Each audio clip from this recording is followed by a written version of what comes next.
Hey y'all, I'm Angela Barrett, and this is Talking South Carolina. Now y'all take a load off and listen, because no matter if you just moved here, thinking about moving here, been here your whole life, or you just plain nosy, bless your heart, I'll have something for you. Like, who's living in High Cotton? Who's madder than a wet hen? Places to go if you got a hankering for fried chicken, and where you can go to get drunk as Cooter Brown. We'll talk pig pickings, cow tipping, tillions, hay rides, who's buttering whose biscuits, what's a case quarter, and lots of other stuff. So stay a while. Y'all, it's gotta be a hoot. This episode of the Talking South Carolina podcast has been brought to you in part by HomeMattersSC.com, professional real estate services and marketing in the Midlands of South Carolina for people who want more. And by SimplyArley.com, video editing, podcast production and consulting, graphic design, you name it. And now she's a realtor by day and a podcaster by night. Here's your host of the Talking South Carolina podcast, Angela Barrett. Hey guys, thanks for being with me today on Talking South Carolina. I have Asheton Reid from the South Carolina Venue Crisis. Thanks, Asheton, for being with me. Thanks for having me. Yeah. So let's talk about first what the South Carolina Venue Crisis is. So it was as a team that we formed back in April of 2023. It was started with 3 people. It went to 4, and we have other volunteers on the team as well. But it started because Ken Tribble, who owns Tribble's Bar and Grill in Piedmont, South Carolina, received his renewal quote for his liquor liability insurance, and it skyrocketed even more so than the previous year. He brought it to Sheila Merckx and my attention, and he contacted his insurance provider, and they said, best thing you do is make some noise.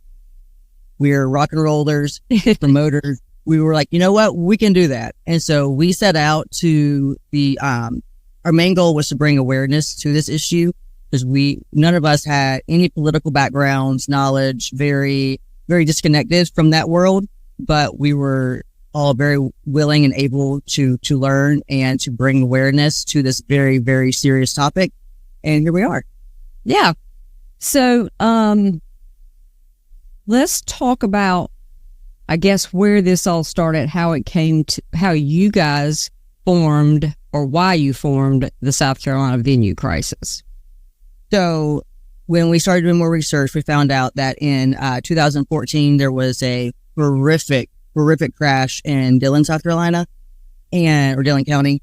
And it was a patron leaving a bar, and the bar was uninsured, which technically they should not even been open, because if you don't have insurance for a bar for liquor liability for your liquor license, then you should technically not even be open. So I'm not quite sure how that fell through the cracks of why the state even allowed them to even be serving alcohol without this. Because when you have your liquor license, which is distributed by the state, and you have to have the insurance that goes along with it that you have to provide to the state showing proof of.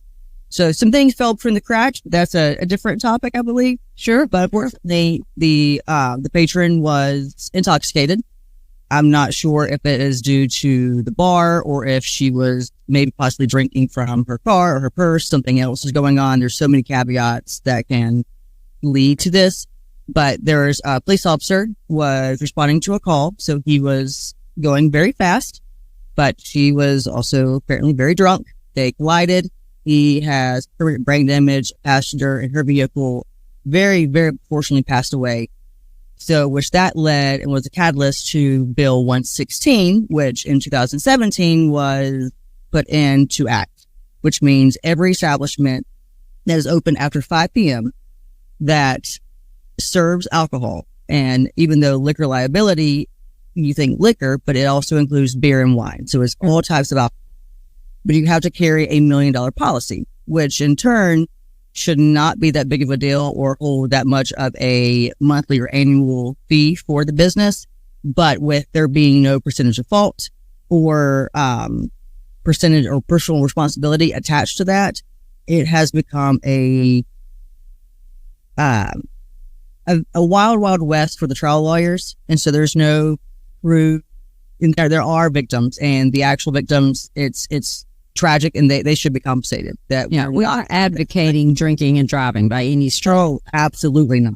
Absolutely not. But it's more of the frivolous lawsuits that have caused the insurance premiums to completely skyrocket. Back in 2017, the average liquor liability annual policy was $5,000 to $7,000 for a year.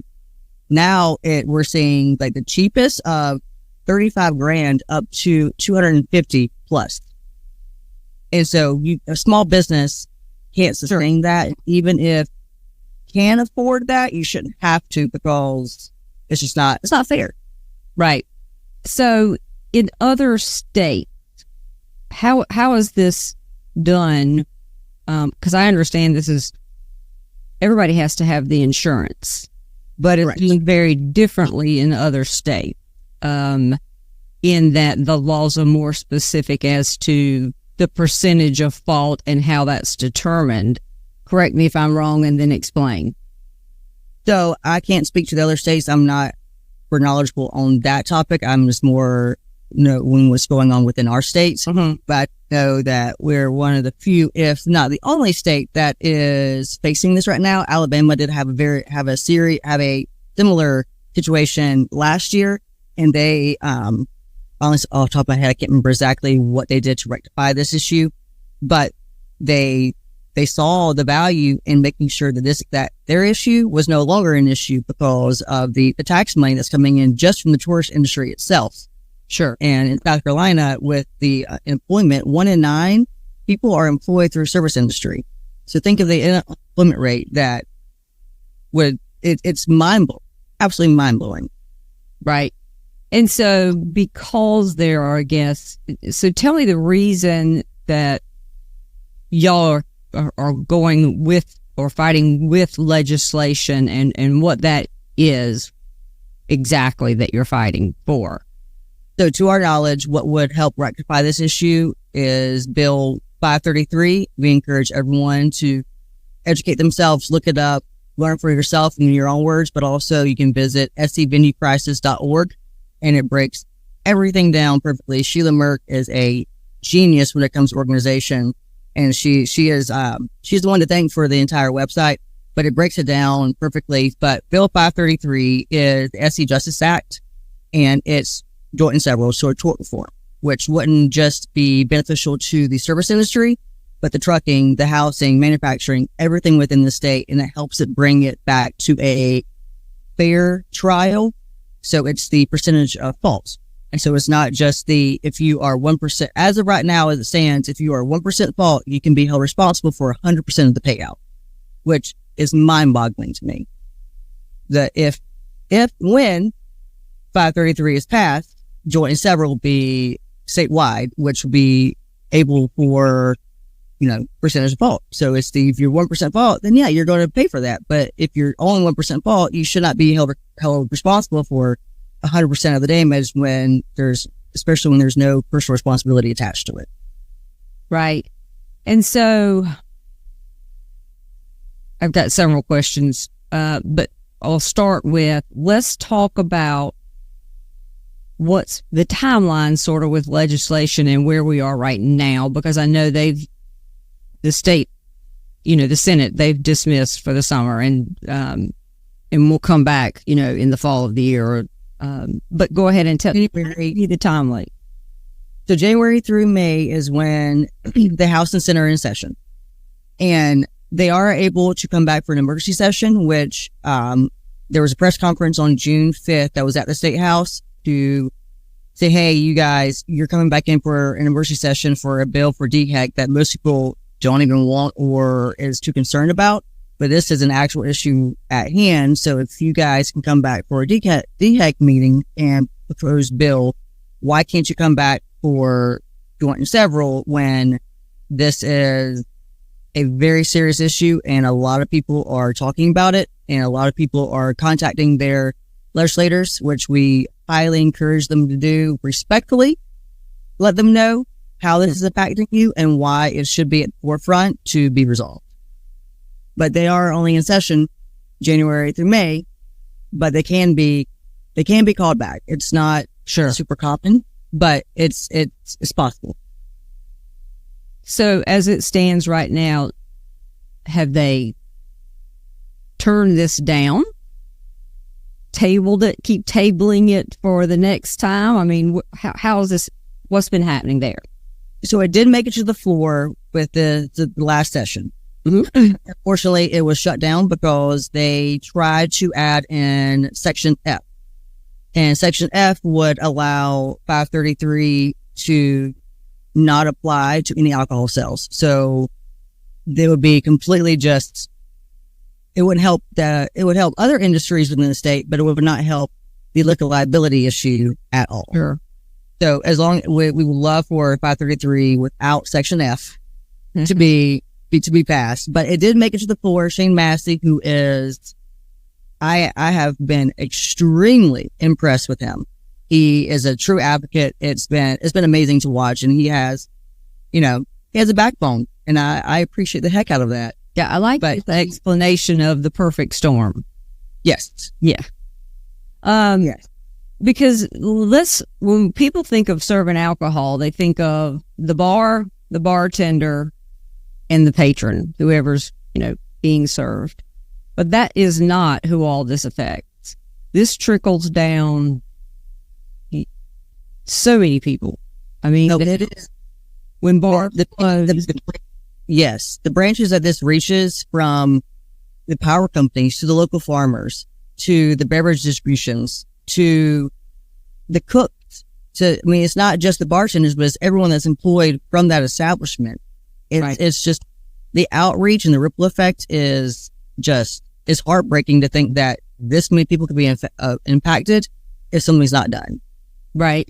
And I understand the impact of this is more along the lines of not your bigger restaurants that serve lots and lots of food because they make money there, but it is more impacting those bars that just have a couple appetizer things, because I think you have to serve food if you have alcohol, but they're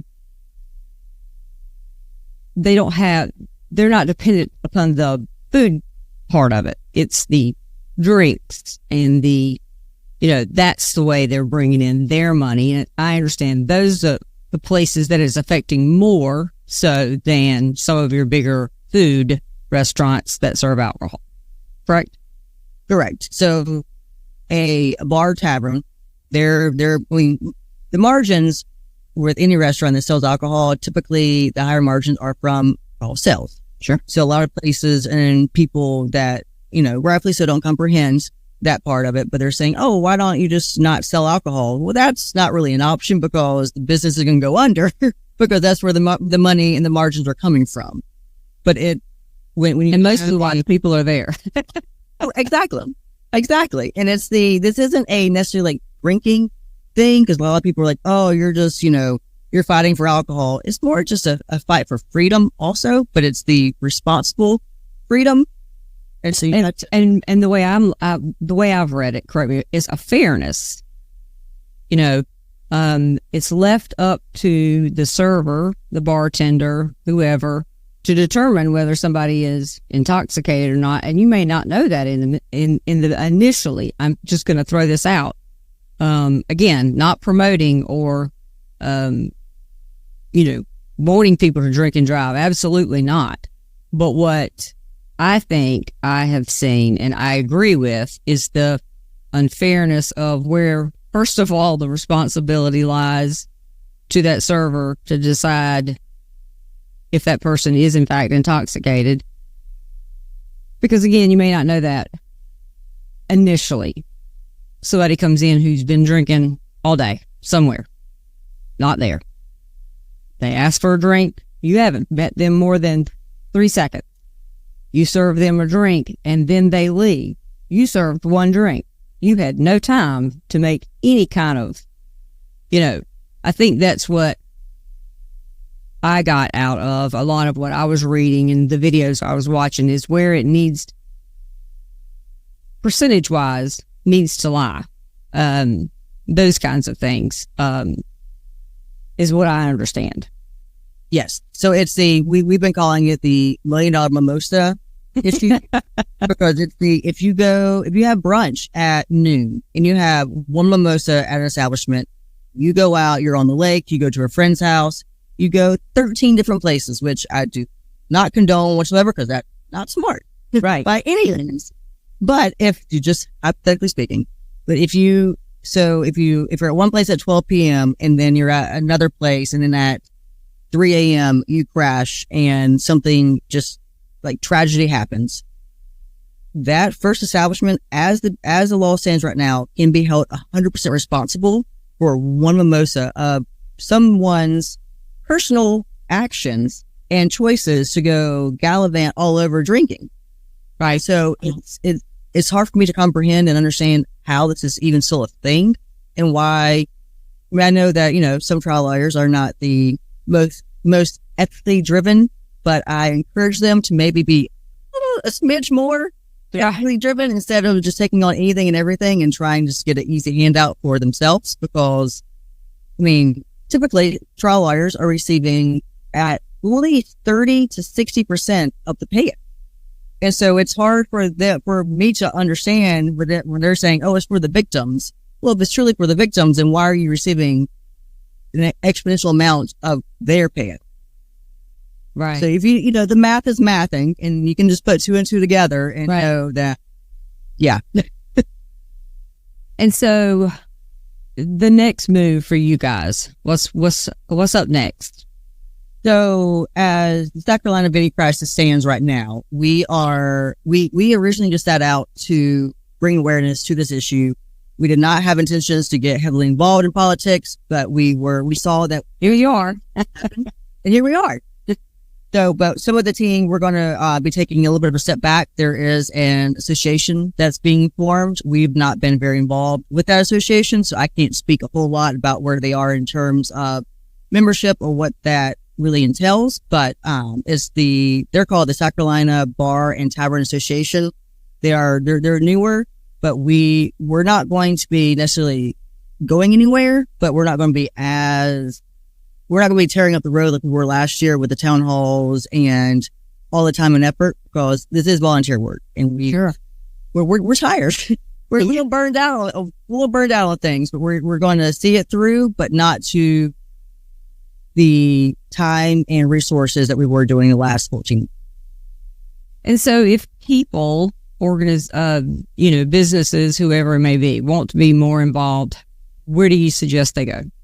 Yeah, so we would love to see more businesses, especially businesses that this has a direct impact on, to get more involved. I mean, the SCVenueCrisis.org, the website, I mean, it is a tell-all, be-all, answers pretty much every question that you could imagine, but people have to do that for themselves instead of just, a little bit of effort goes a long way.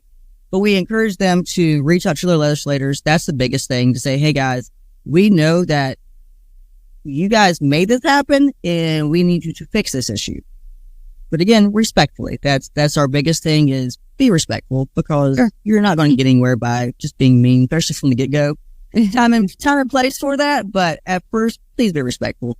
But it's just knowing that this is an actual issue, that this will have an impact on a bar, restaurant, tavern, even if it doesn't have a direct impact right now, because that's what we have found out, that people are not understanding the severity until it directly impacts them. So just want people to be proactive instead of reactive. Right. How many, just off the top of your head, if you have any idea, have closed due to the increase in drastic increase in insurance?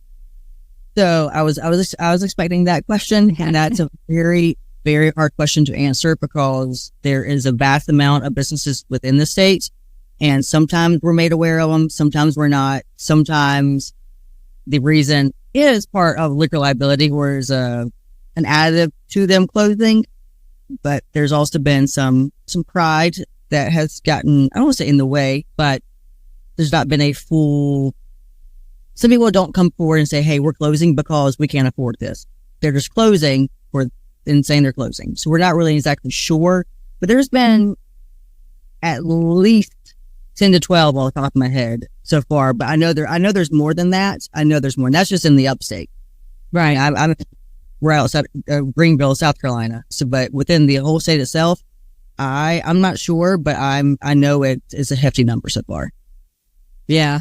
I know there was, I'm not sure which bar it was, but it was a pretty big establishment, and I think people were kind of shocked when it closed, and that's just been recent. Yeah, maybe that was it. Yeah.